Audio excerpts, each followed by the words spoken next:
अध्यात्म विज्ञान कोई धर्म या संप्रदाय नहीं है, ये स्पिरिचुअल साइंस है जो कुदरत के कानून पर आधारित है।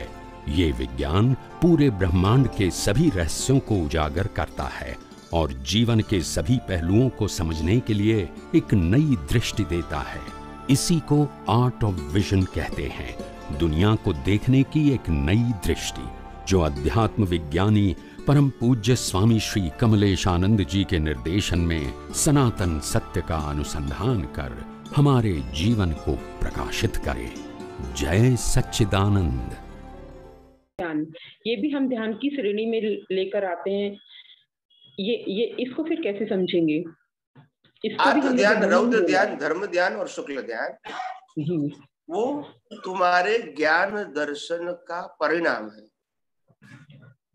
जैसा ज्ञान दर्शन वैसा आपको ध्यान जी, और वो परिणाम से कर्म बनता है और वो कर्म से कर्म फल मिलता है। आर्त ध्यान मतलब कोई भी अवस्था में अंदर से पीड़ा होना, हाँ, नापसंद होना, हाँ, अंदर से जी, तो फिर आप अज्ञान में चले गए, क्योंकि बाहर की परिस्थिति आपने स्वीकार नहीं किया, वो आर्त ध्यान हुआ। तो ज्ञानी पुरुष दादा भगवान ने बताया आर्त ध्यान का मतलब तिर्यंश गति, पशु योनि।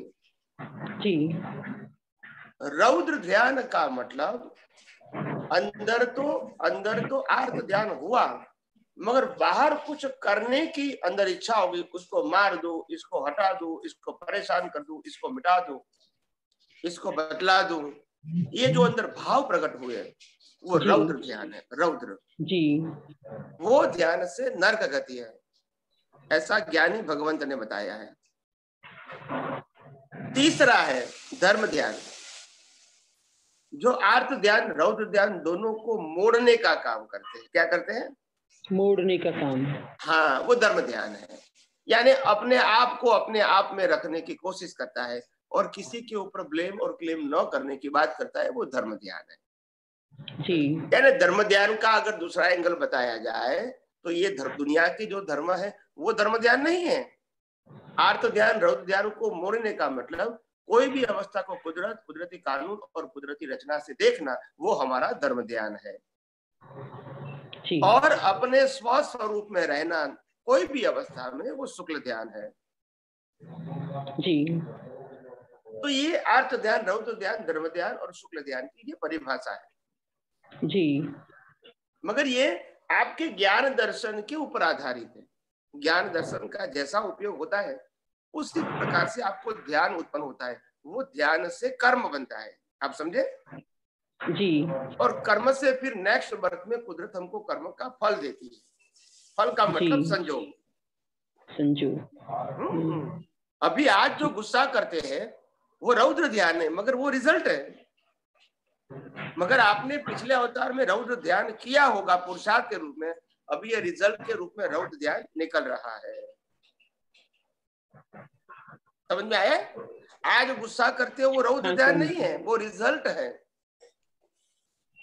रिजल्ट है। ध्यान का मतलब होता है आपका ज्ञान दर्शन का उपयोग, इसको ध्यान बोलते हैं।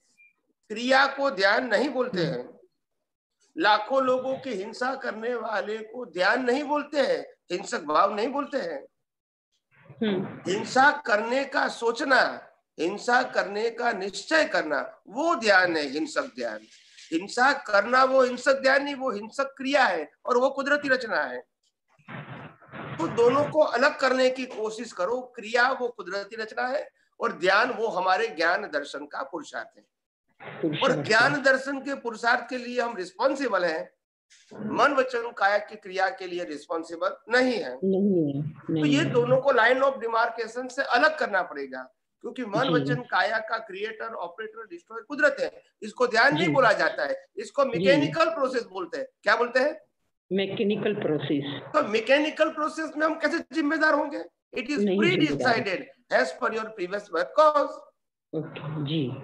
तो उसमें तो हम कुछ नहीं कर सकते, तो उसमें हम रिस्पॉन्सिबल नहीं है। मगर ये क्रिया होते होते अंदर ध्यान होता है ज्ञान दर्शन से, उसके लिए हम जिम्मेदार हैं। जी। तो ऐसी बात है। तो इसीलिए मैंने कहा ना कि मैंने कहा कहीं सारी बातें ज्ञानी भगवंतों की हमको समझना उन्हीं यथार्थ फॉर्म में अभी बाकी है। हम तो शब्दों का अर्थ करते हैं, मर्म नहीं समझते, और यही तकलीफ है। जी। किसी ने गुस्सा कर दिया तो आप कहेंगे आप रौद्र ध्यान करते, अरे वो ध्यान नहीं है। राम ने लाखों लोगों की हिंसा किया, वो भी हिंसक ध्यान नहीं था, वो भी रौद्र ध्यान नहीं था। अगर रौद्र ध्यान होते तो वो नरक गति में जाते, वो तो मोक्ष में गए।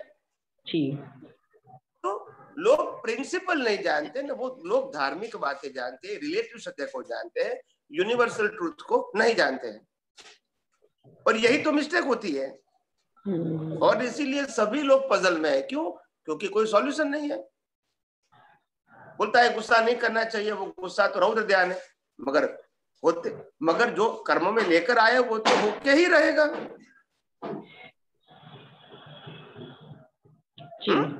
जी। तो ऐसी बात है। तो इसीलिए हमको ये विज्ञान को जैसे जैसे समझ में आएगा, वैसे समझ में आएगा कि पुरुषार्थ का भाग और परिणाम का भाग दोनों अलग है। परिणाम का भाग कुदरत के कानून के अधीन है, वो हमारे हाथ में नहीं है, और पुरुषार्थ का भाग हमारे ज्ञान दर्शन के ऊपर आधारित है, और वहां हम जिम्मेदार भी हैं। जी। ओके। ठीक है स्वामी जी, धन्यवाद स्वामी जी, बहुत अच्छे से आपने समाधान दिया। आपके चरणों में कोटि कोटि वंदन स्वामी जी। जय सच्चिदानंद। जय सच्चिदानंद। जय